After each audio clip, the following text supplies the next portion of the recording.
Hey everybody, how's it going? Welcome back to my channel. I, of course, am Brendan. Ding! And this is my corner of YouTube.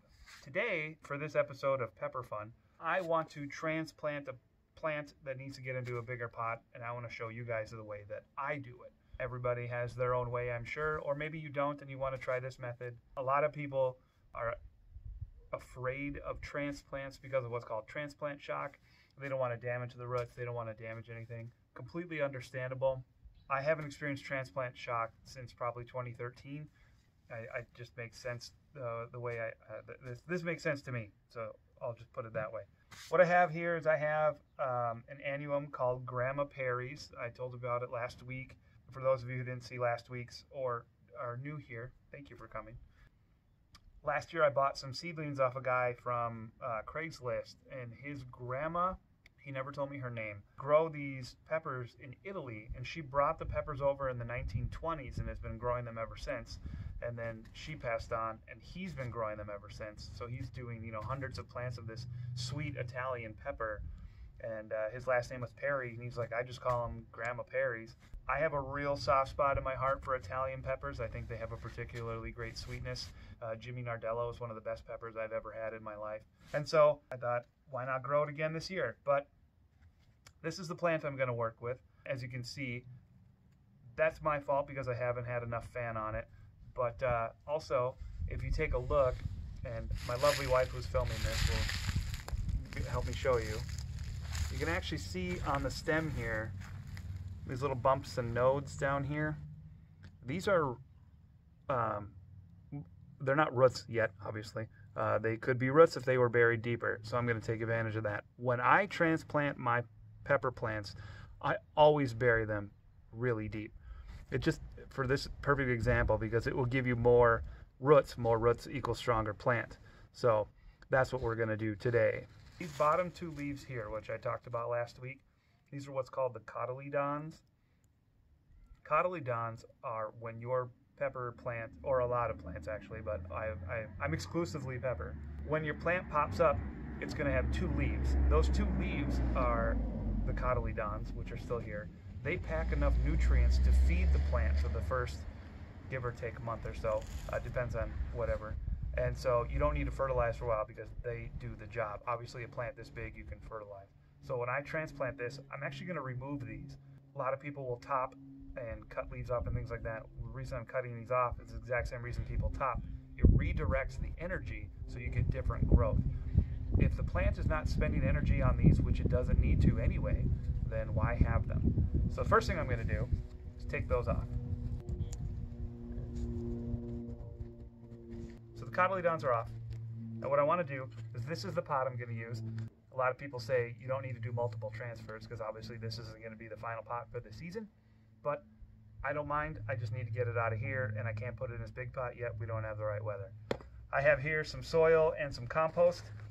I'm lucky in that the greenhouse by my house sells the best soil I've ever had, and it's exclusive to them.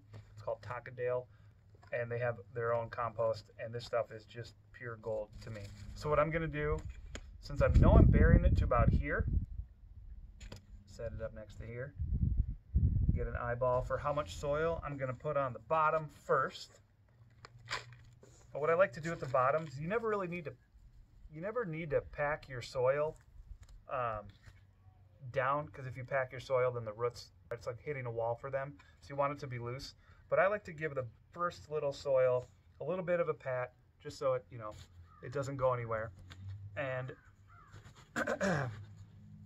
again, I want to just make sure my size is good because I'm gonna set this in there.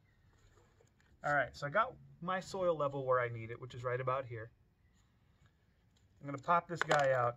This is the method I use for everything, and this is why I have success. So what I'm going to do first, gently pop this out. And then one of the most important things you can do, since I can see here that the roots aren't all the way here yet, I'm going to go ahead and take some of this soil off. Yes, I'm hitting the leaves, but pepper plants are tough. There, you can see some of the roots there, which tells me I'm going to need a little more loose soil. The key to no transplant shock is moisture. if the roots have a new home and the first thing they encounter is liquid food, they're not going to go into shock. This is just something that I thought of one day, and it has worked very well. So I'm going to give them a little bit of a drink. Let them say, ah. Go ahead and put this in there. Snug it a bit. So that's where it's going to go. And now, take the rest of my soil. I like to shake the container a little bit because that helps the soil settle in rather than pushing it down.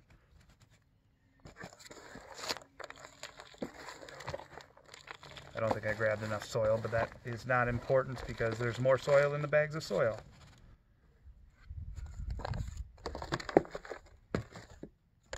So my plant is in the new pot. Obviously it's standing up on its own.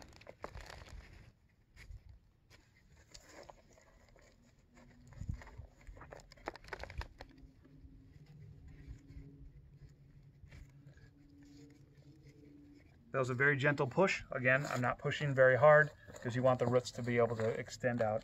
So I don't have enough soil in here, which is fine.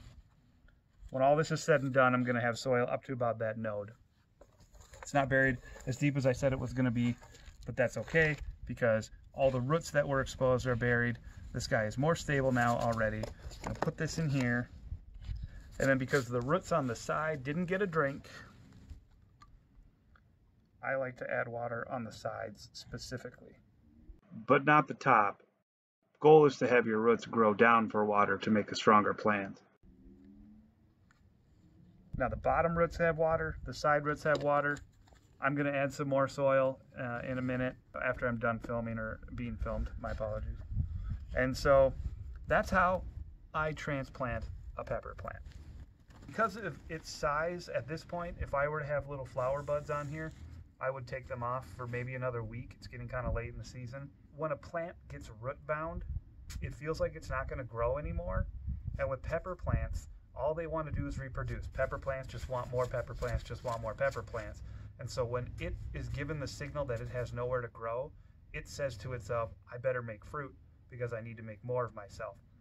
And so when you get a root bound plant, that's why you're going to have plants this big with flower buds, which doesn't make sense, but it does because they're root bound.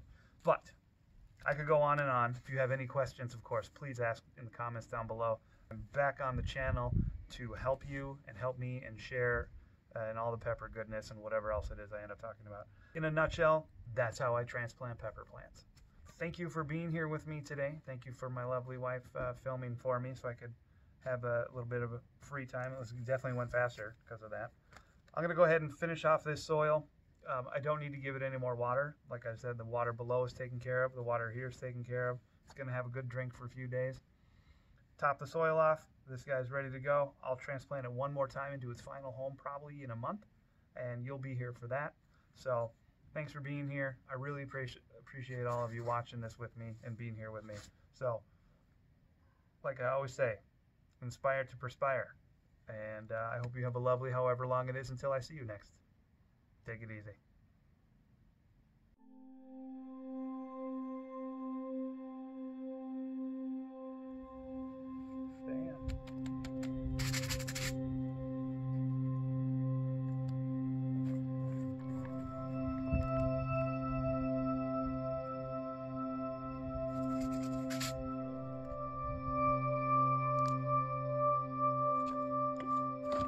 Yay!